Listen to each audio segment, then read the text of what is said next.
Today is July 13th.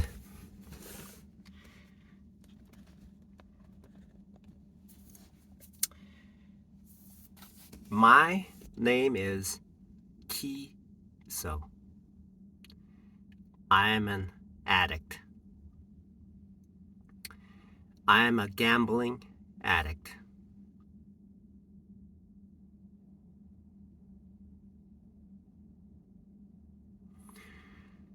It took me this much time, this much practice of resilience, and losing everything in life to the point that I was living in a homeless shelter. Fortunately for me, I have the basic necessary things in order for me to make a return to society. Not for long, though. Through the care and concern of a few, despite the fact that I have overwhelmingly powerful, deficient characteristics, I am still going on to make a better life for myself. I look upon this guy named Grant Cardone. He reminds me of who I currently am. And it's fortunate that he's out there who made this video for somebody like me to see somebody like him who has already blazed the trail. I liken the experience that he has through his life to the experience that Jesus Christ had by dying on the cross, being so good. So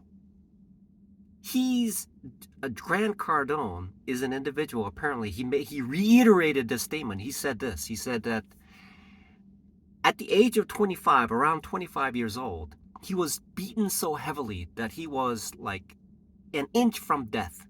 But apparently, he still went back to using drugs for a year. And only when his mother said, you're cut off, he ultimately went into a treatment center and then he got treated. So for me, it seems to me, I hope I don't get into that situation, but it seems like I have gotten into that situation. So here I am, okay? I was married once, a long time ago, but this thing that is me has not manifested itself onto me, okay?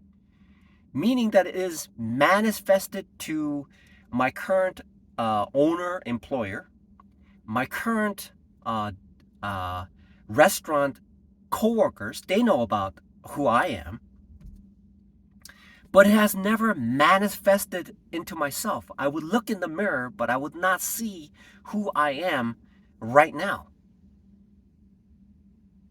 I would not be able to see who I am right now.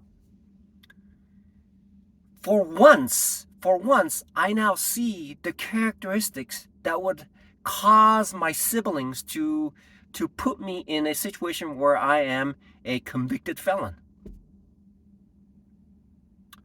This is a school of hard knocks.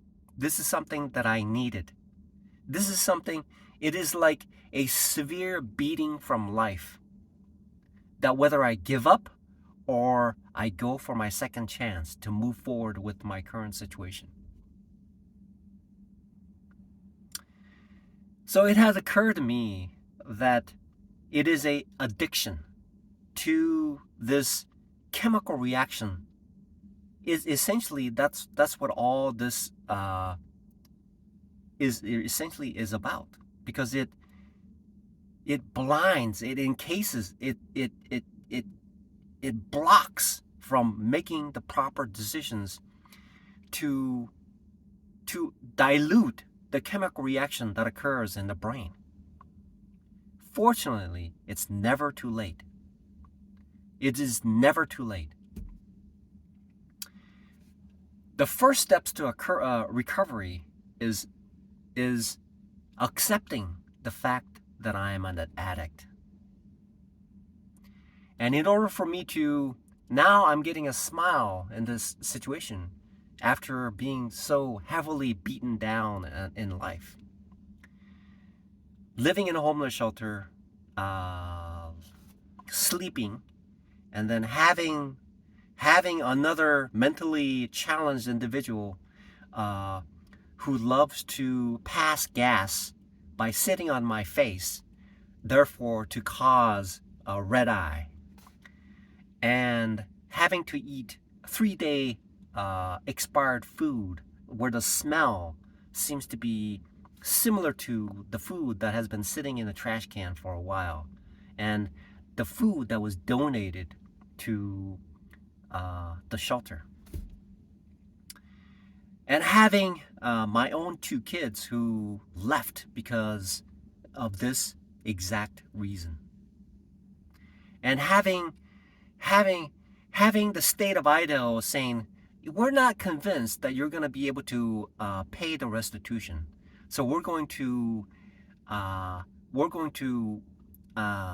reschedule until November to verify whether you are able to maintain your employment. And sure enough, they know what they're talking about. They know what they see in me. They see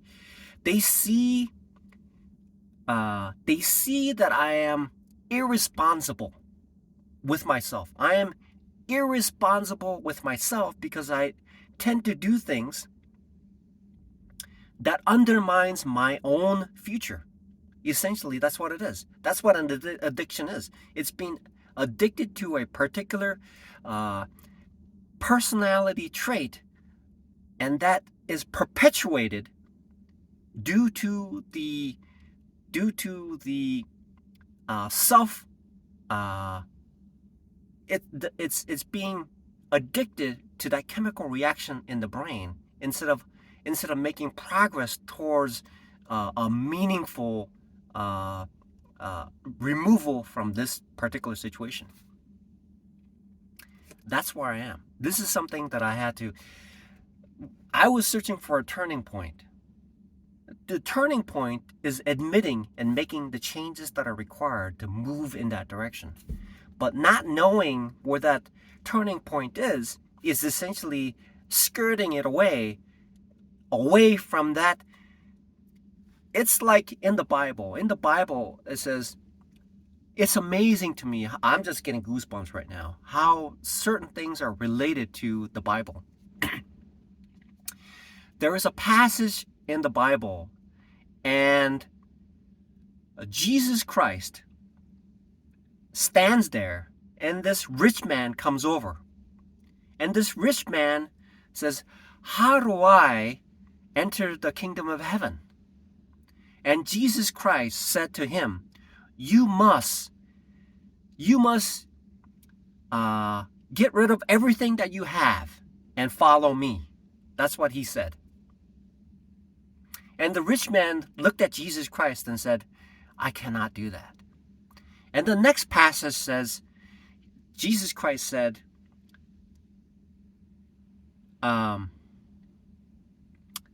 something to the fact of, it is more likely that a camel can go through the eye of a needle than a rich man going through the eye of the needle. Okay? Essentially that's what it means. So in order to get to that point, I'm just amazed. This is like sermon material. This is like going to a church.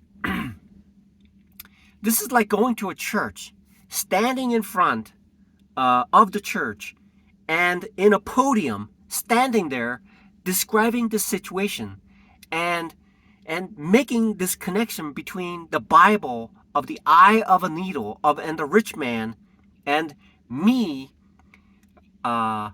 admitting to the fact that I am so deficient, that I know what Jesus Christ talked about at that moment.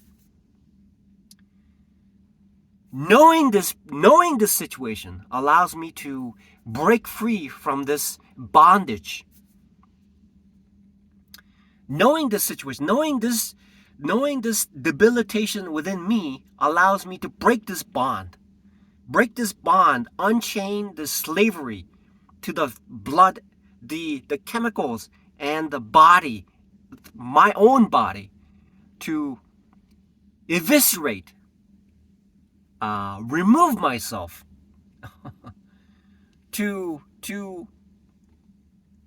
a whole new understanding, to break free from the chemical reaction that I'm addicted to, that perpetuates myself from doing the things that I'm doing to undermine my recovery. That is the breaking point. That is the turning the corner. To see what others already see, but they can't help out because they don't know how to advise this situation. This is all psychological thing that requires months and months and months of analysis and understanding to bring out this particular understanding for myself to see, so that I can make these changes. This is the aha moment. This is the ultimate aha moment. This is essentially I'm scratching my head here. It's itchy. But this is essentially the aha moment, a pivotal moment, the turning the corner moment that tells me that's what's missing from my life right now. And that's why my son, my daughter, and my son left over a year ago. They stopped communicating with me because of this particular trait. That is an overwhelming trait. It is a self-destructive thinking and doing to myself that is causing others to be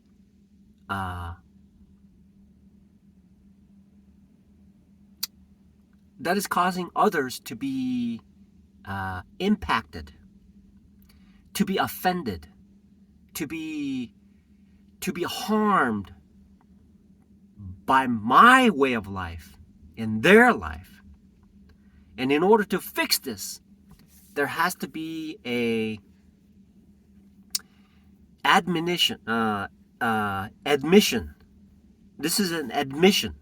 That's why in college there's a thing called admission to enter college. There has to be certain criteria, check marks that says, okay, oh, you got this high school diploma, you have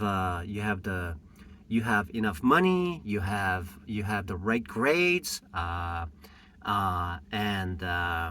then there are certain criteria of personal behavior that's required in certain situations. Those are the things that are required to enter a certain college. Entering into Harvard requires a higher level of self-preparedness to enter into Harvard or MIT. These are the criteria that are required in order to enter into those schools. Trading can be done so easily by clicking. The results would be just like the 95% or 99% of the people like myself who are constantly losing, because trading is easy, but being consistently profitable is not. Being consistently profitable is a very, very difficult thing. And that is why 99% of people have not crossed this road that says you have to get to this point to know yourself, to see yourself in front of a mirror, it requires a due diligence.